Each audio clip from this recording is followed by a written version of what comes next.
Bom, galera, continuando, eu falei para vocês no último vídeo que o modelo de Rutherford tinha dois probleminhas, tá? O primeiro deles foi resolvido rapidamente por um camarada chamado Chadwick, tá? Que é aquele problema de o núcleo ser muito pequeno e só ter prótons lá dentro, todos com carga positiva, então haveria uma repulsão e o núcleo se romperia. Na verdade, o Chadwick descobriu que dentro do núcleo existe outra partícula além do próton, que é chamada de nêutron, tá? Essa outra partícula ela não tem carga e ela tem uma massa semelhante à massa do próton. Qual é a função dela? É afastar os prótons. Então, sempre que você tiver um próton e outro próton, vai ter um nêutron no meio. Isso vai fazer com que a repulsão dos prótons não seja tão grande e o núcleo não se rompa, beleza? Isso foi resolvido tranquilo, foi só descobrir o nêutron. Agora, o outro problema do elétron se chocar com o núcleo foi resolvido por esse modelo atômico novo aqui, que é o modelo atômico de Bohr, tá? O Bohr, ele veio com o modelo das camadas energéticas. Ele pegou só a eletrosfera e foi estudar a fundo, até porque o núcleo já está definido. O núcleo é bem pequenininho, onde você tem os prótons e os nêutrons lá dentro, tudo grudadinho, maciço, e aqui dentro está a massa do átomo. O difícil agora é estudar a eletrosfera grandona, beleza? Então o Bohr estabeleceu o seguinte: a eletrosfera é dividida em níveis de energia estacionários. Ou seja, você tem o núcleo e a eletrosfera, ó, igual está aqui, ela tem vários níveis energéticos, nível 1, nível 2, nível 3, isso vai aumentando, tá? Dos átomos que a gente conhece hoje, a gente tem o total até 7 níveis de energia preenchidos com elétrons, tá certo? E o que esses níveis de energia fazem, ó? Segundo a afirmação, cada nível energético comporta uma quantidade máxima de elétrons. Por que isso, gente? Muito simples. Preste atenção. Esse primeiro nível aqui está muito próximo do núcleo, certo? E a gente sabe que o elétron está sempre girando, ou seja, ele tem um vetor velocidade, que é o movimento que ele faz. Se ele for atraído para o núcleo com muita força, aí ele vai se chocar com o núcleo. Mas se você considerar essa conformação aqui, isso é resolvido por quê? Tá vendo que essa primeira camada está muito próxima do núcleo? Bem perto, né? Então, quanto mais próximo, pensa no ímã, quanto mais próximo você chega um ímã do outro, mais forte é a atração entre eles. Então, se essa camada está muito próxima do núcleo, será que eu consigo colocar muito elétron aqui?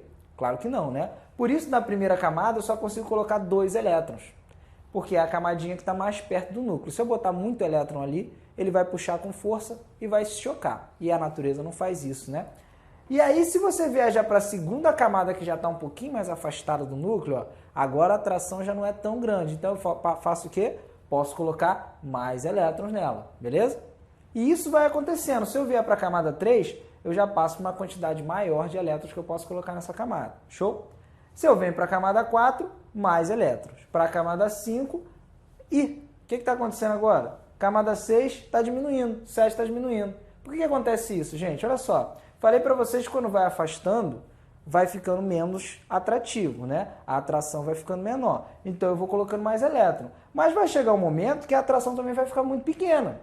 Então, se eu colocar muito elétron aqui, a atração é tão pequena que o núcleo não vai conseguir segurar esses elétrons dentro do átomo e o elétron vai se soltar. Tranquilo? Então, o meio termo aqui é o ideal para o elétron ficar. Então, ele vai sempre ocupar, vai caber mais elétrons nas camadas centrais, a 4 e a 5. Quando você vai afastando muito, a quantidade de elétrons vai diminuindo de novo. Tranquilo? É assim que funciona. Se vocês pararem para pensar no sistema solar, por exemplo, o que segura os planetas orbitando ao redor do Sol? A gravidade. Quem é que define gravidade? A massa. Quais são os planetas de maior massa? São Saturno e Júpiter, que estão aonde? Estão no meio do sistema solar. Se estiver muito próximo, não pode ter muita massa porque se chocaria com o Sol. Se estiver muito longe, não pode ter muita massa porque sairia de órbita. Então é a mesma lógica, tá? Nem muito próximo, nem muito afastado é onde vai caber mais elétron. Tranquilo? Sendo assim, você pode colocar os elétrons ali sem medo do elétron se chocar com o núcleo. Tranquilo? Outro postulado de Bohr é que um elétron pode sair do nível que ele está, da camada que ele está, e saltar para uma camada mais energética. Isso só vai acontecer se você fornecer energia para o átomo. E quando isso acontece, o elétron sai da camada dele e pula para a camada mais energética. Mas será que isso é estável? Lógico que não. No momento que isso acontece, o elétron quer voltar para a camada que ele estava. Então ele pula para lá e automaticamente volta para cá. Nessa volta, o que ele faz? Ele libera a energia que foi absorvida aqui, e essa energia aqui é liberada na forma de fótons, ou seja, na forma de luz. E isso dá pra gente colorações diferentes, dependendo do átomo que a gente está queimando, né? E por isso a gente tem fogos de artifício colorido, esse tipo de coisa. Se você estiver lá no fogão, você vai ver que o fogo está saindo de uma cor. Se você jogar um pouquinho de sal, ele vai mudar de cor. Porque aí é outro átomo que está sendo queimado e está emitindo essa luz de uma forma diferente. Então esse átomo de boro aqui, ele foi feito justamente dessa forma, observando espectros de luz que saíam através desse fornecimento de energia e liberação de energia posterior. Tranquilo? E aí você tem o átomo de boro. Agora o problema resolvido, você já tem as camadas energéticas onde você vai colocar o elétron, e um pouquinho depois ainda foram descobertas coisas novas. Foram descobertos os subníveis energéticos. Ou seja, o nível não é a única região que tem ali onde vai estar o elétron. Dentro do nível você tem ainda regiões separadas onde cabem os elétrons, que são os subníveis. E aí sim os elétrons vão estar nos subníveis. Você tem 4 subníveis conhecidos, o S, o P, o D e o F.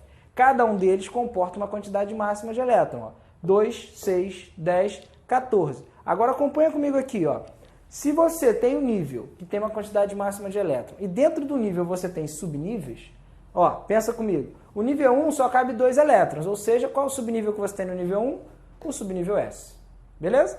O nível 2 cabem 8. Significa o quê? Que no nível 2 você tem um subnível desse tipo aqui, que cabe 2 elétrons, e um desse aqui, que cabe 6. Sacou? E aí, esses dois subníveis dentro do nível 2 somam 8 elétrons. No nível 3 você tem o S, o P e o D, somando um total de 18, igual tá lá. No 4 e no 5 você tem os 4, que se você somar vai dar 32. E aí você volta no 6 só com os 3 e no 7 só com S e com P. Isso até agora, né, com os átomos que a gente conhece até hoje. Beleza? Então aqui a gente basicamente encerra os modelos atômicos e aí a gente vai voltar agora no próximo vídeo. Eu vou apagar aqui para a gente falar das propriedades do átomo, tranquilo? Vamos lá!